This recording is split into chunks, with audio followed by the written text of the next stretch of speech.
जी, जी. आपण या क्षणाला ही सगळ्यात महत्त्वाची बातमी खरं तर रुबीना असू शकते. जी आपण या बातमीमध्ये सकाळपासून जे फॉलोअप दिलेत आणि ज्या प्रकारे सकाळी मुख्यमंत्र्यांनी चौकशीचे आदेश दिल्यानंतर ज्या प्रकारे यंत्रणांनी कारवाई सुरू केलेली आहे, कारवाईला ज्या प्रकारे वेग आलाय, त्याच्यातली सगळ्यात पुढची आणि महत्त्वाची अपडेट आपण सांगू शकतो. मुद्रांक शुल्क विभाग पोलिसात जाणार आहे. पोलिसात त्याची तक्रार होऊ शकते आणि जर पोलिसात तक्रार झाली तर या प्रकरणाला आणखी एक वेगळं आणि खूप सिरियस वळण प्राप्त होऊ शकतं. सगळ्यात हा महत्त्वाचा अपडेट या क्षणाला आपण प्रेक्षकांना इथे देऊ इच्छितोय. ज्ञानेश यांनी ही माहिती आपल्यापर्यंत पोहोचवलेली आहे.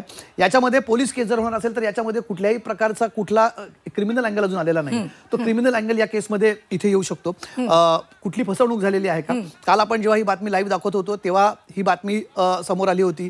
तिथले जे मूळ जमिनीचे मालक आणि त्यांचे वंशज आहेत त्यांच्याकडनं ही माहिती आली होती की त्यांनी कुठल्याही प्रकारची पॉवर ऑफ अटर्नी जे कुल मुक्त्यार पत्र दिलेलं होतं, इररिव्होकेबल पॉवर ऑफ अटर्नी, ती आम्ही दिली गेलेली नसल्याचं त्यांनी सांगितलं होतं. ही फसवणूक करून दिलेली आहे अशा प्रकारचा त्यांचा आरोप होता.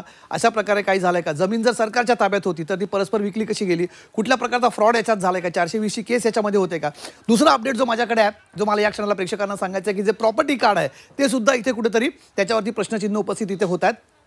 ते प्रॉपर्टी कार्डमध्ये कुठल्याही प्रकारची फेरबदल करण्यात आले होते का? कुठली खाडाखोड त्यात करण्यात आली होती का? कुठले बदल त्याच्यात कुठल्या क्रिमिनल हेतूने करण्यात आले होते का?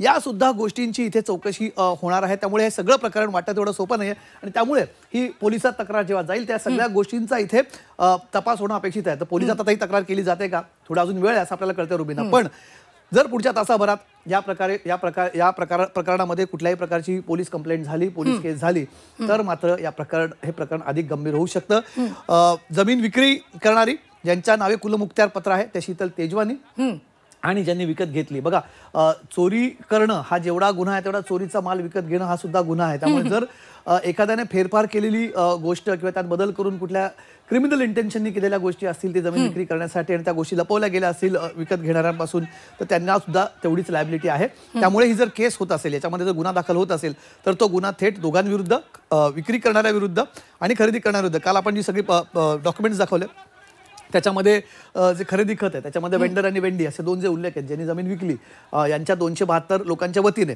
आणि ज्यांनी विकत घेतली त्यांच्या थ्रू, शीतल तेजवानींच्या थ्रू, या सगळ्यांविरुद्ध कदाचित तक्रार केली जाऊ शकते. मुद्रांक शुल्क विभाग जाईल.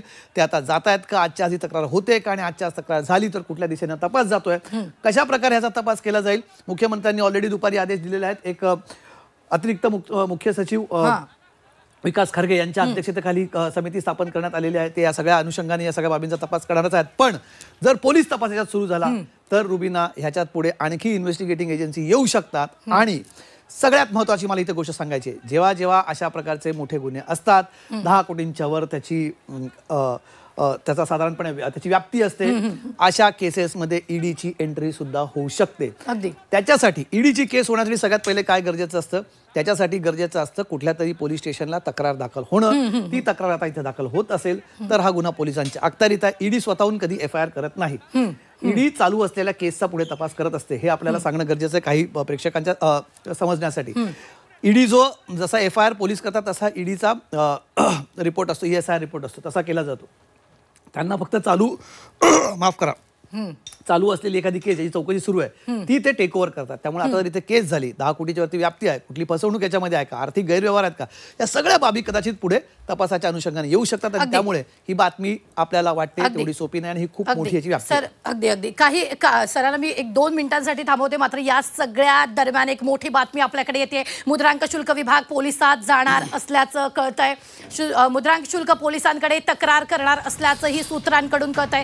कोरेगाव पोलीस स्टेशनमध्ये तक्रार दाखल करणार असल्याचंही कळतंय. शीतल तेजवानींविरोधात तक्रार दाखल करणार असल्याचं सूत्रांकडून आपल्याला कळतंय.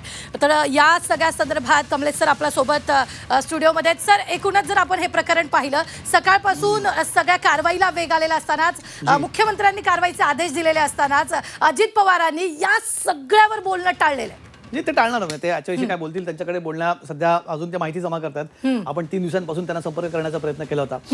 आपण त्यांच्या कंपनीकडे माहिती मागितली होती, त्यांनाही सांगितली होती. आणि जे आपल्याला सांगण्यात येत आहे, थेट जरी सांगितलं नसलं त्यांनी वकिलांथ्रू कदाचित ते कम्युनिकेट करणार आहेत. वकिलांच्या मार्फत या सगळ्या बाबींना ते उत्तर देतील. पण इथे प्रश्न आहे, त्याच्यात घोटाळा झालाय की नाही किंवा हे सगळे प्रश्न नंतरचे असेल तर कशा प्रकारे आहे त्याची गोष्ट नंतर. पण ज्या प्रायमा फेसी ज्या गोष्टी दिसतात, जे मुख्यमंत्री स्वतः म्हणाले की प्रायमा फेसी याच्यामध्ये ज्या प्रकारच्या बाबी समोर आल्यात त्या अत्यंत गंभीर स्वरूपाच्या आहेत रुबीना. त्यामुळे ज्या प्रकारे खरेदी होते, काल स्वतः कलेक्टर म्हणाले, बरं हे आपण कुठल्या प्रकारचा आरोप केलेला, म्हणजे आपण जेव्हा समोर फॅक्ट्स मांडत होतो, आपण जेव्हा तथ्य मांडली प्रेक्षकांच्या समोर, तेव्हा खुद्द पुण्याचे जिल्हाधिकारी म्हणतात की ही जमीन आमची आहे. तर जिल्हाधिकारी म्हणतात जमीन आमची आहे, तर मग त्याचा परस्पर दोन लोकांमध्ये व्यवहार कसा होता? म्हणजे एक गोष्ट आहे, एक त्रयस्थ व्यक्तीच्या नावे एक गोष्ट आहे, त्याचा व्यवहार तुमच्या आणि माझ्यामध्ये होऊ शकत नाही. किंवा ती त्रयस्थ व्यक्तीची गोष्ट असेल, ती सरकारच्या ताब्यात, ती सरकारच्या ताब्यातली गोष्ट आहे, तिच्या रेट्स बद्दल, तिच्याबद्दल मुद्रांक शुल्क माफीबद्दल या सगळ्या गोष्टी पुढच्या आहेत. पण याच्यात जर पोलीस तपास होणार असेल, जी आता आपण माहिती प्रेक्षकांसमोर ठेवतोय, या तपासामध्ये अनेक बाबी समोर येऊ शकतात. शीतल तेजवानींची नक्की भूमिका काय आहे, त्यांचं नक्की काय याच्यातला रोल आहे, या सगळ्या गोष्टींमध्ये तपास होणार आहे. आणि या सगळ्या बाबींबाबत जर इथे पोलीस केस, आपल्याला सूत्रांकडून माहिती मिळते की मुद्रांक शुल्क विभाग थोड्याच वेळात पोलीस स्टेशनला जाणार आहे आणि त्याच्याबद्दल तक्रार करणार आहे. ही जर बातमी पुढच्या काही वेळा जर पोलीस तिथे पोहोचले तर मात्र या पूर्ण केसला आणि पूर्ण बाबीला एक वेगळं वळण मिळू शकेल. अगदी अगदी ज्या पद्धतीने आपण पाहतोय की काही वेळापूर्वीच सर आपल्याकडे या संदर्भातलीच एक अपडेट होती, ती म्हणजे या प्रकरणाची एकूण एक फाईल जी आहे ती तपासली जाणार आहे. महानिरीक्षक स्वतः या फायली तपासणार आहेत आणि त्याच अनुषंगाने कारवाईला सुद्धा वेग आलेला पाहायला मिळतो. जी त्यामुळेच आता रुबीना हे प्रकरण वाटतं तेवढं सोपं नाही. त्याच्यामध्ये मोठा व्यवहार आहे, याच्यामध्ये सरकारच्या फसवणुकीचा अँगल येऊ शकतो आणि याच्यामध्ये राजकीय दृष्ट्या उपमुख्यमंत्री आहेत, उपमुख्यमंत्र्यांचा मुलगा, ज्याचा आरोप काल अंजली दमन यांनी केला होता की ही कुठेतरी स्वतःच्या नातलगांना पिक्युनियरी बेनिफिट्स देणं, स्वतःच्या नातलगांना आपल्या पदाचा फायदा करून देणं याची केस आहे. त्यामुळे ऑफिस ऑफ प्रॉफिटची सुद्धा केस यात उभी राहू शकते. आता ते कसं होईल, काय होईल, राजकीय दृष्ट्या खरंच पॉलिटिकल विल आहे का, राजकीय इच्छाशक्ती आहे का, या सगळ्यांबाबत पण मुख्यमंत्र्यांनी तरी आज सगळे आदेश दिलेले आहेत. ते म्हणतात की प्रकरण गंभीर आहे, पण त्याच गांभीर्याने तपास होईल का आणि झाला तरी तो लॉजिकल एंडला जाणार का, हे सगळ्यात महत्त्वाचं. निश्चितच सर, या सगळ्या दरम्यान जी विरोधकांकडून आता मागणी केली जाते, चौकशीची मागणी केली जाते, स्वतः अंजली दमन यांनी म्हटलंय की ईडी चौकशीची त्यांनी स्वतः मागणी केलेली झी 24 तासशी बोलताना. या सगळ्या संदर्भात काय वाटतंय, सरकार मी ते सांगितलं आता की ईडी चौकशी होऊ शकते का, तर प्रिमाइस जो लागतो ईडी चौकशीसाठी काय काय तुमच्या प्री रिक्विजिट्स आहेत त्या सगळ्या इथे आहेत. ईडीसाठी 10 कोटीच्या वरचा गुन्हा इथे आहे, त्यात कुठल्या प्रकारची फसवणूक दिसते, आर्थिक व्यवहार दिसतोय त्याच्यामध्ये, या सगळ्या बाबी जी तपासासाठी एक आपण म्हणू शकतो एक पोषक असं हे ही केस आहे त्याच्यामध्ये. पण त्याच्यात अजून कुठल्या प्रकारची पोलीस केस झालेली नाहीये. ईडीसाठी ईडीला गुन्ह्याचा ईडीकडे कुठला गुन्हा जातो याचा ऑलरेडी तपास यंत्रणांकडनं सुरू आहे, तो तपास ईडी टेक ओव्हर करते. जर याच्यामध्ये आता केस झाली तर then it is a fit case for ED to investigate. त्यामुळे जर याच्यात केस झाली तर ती केस टेक ओव्हर करेल आणि मग त्यातनं येणाऱ्या सगळ्या गोष्टी येऊ शकतात आणि पुढे त्याच्यामध्ये एकदा एफआयआर झाल्यानंतर मग ईडी ESI दाखल करू शकते, पुढे मागे जर झालं तर. अगदी सर, या सगळ्या दरम्यान अमेडिया कंपनीला नोटीस बजावण्यात आली होती अशी सूत्रांकडून आपल्याला माहिती मिळालेली होती. आता याच अनुषंगानं मुद्रांक शुल्क विभाग पोलिसात जाईल असं वाटतंय. त्याच अनुषंगाने जर त्यांची कुठे फसवणूक झालेली आहे का, सगळ्यात महत्त्वाचा गुन्हा त्याला क्रिमिनल अँगल असायला, त्यांची कुठे फसवणूक झाली का, त्यांच्याकडनं कुठली तथ्य लपवण्यात आली होती का.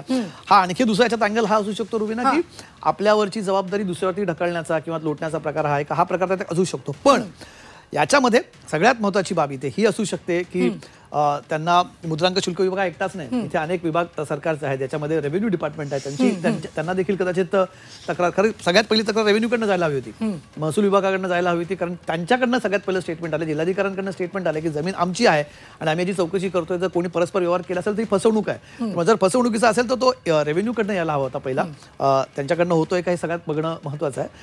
प्लस मुद्रांक शुल्क विभाग आता त्यातनं करतोय, त्यामुळे तिकडनं ही तक्रार होत असेल तर बघूया काय त्यात होत आहे. निश्चितच एकूणच जर आपण पाहिलं तर या सगळ्या संदर्भातली ही मोठी अपडेट आपल्या समोर येते, सूत्रांच्या हवाल्यातून ही मोठी बातमी येते, ती म्हणजेच आता पोलीस स्टेशनमध्ये या सगळ्या प्रकरणाची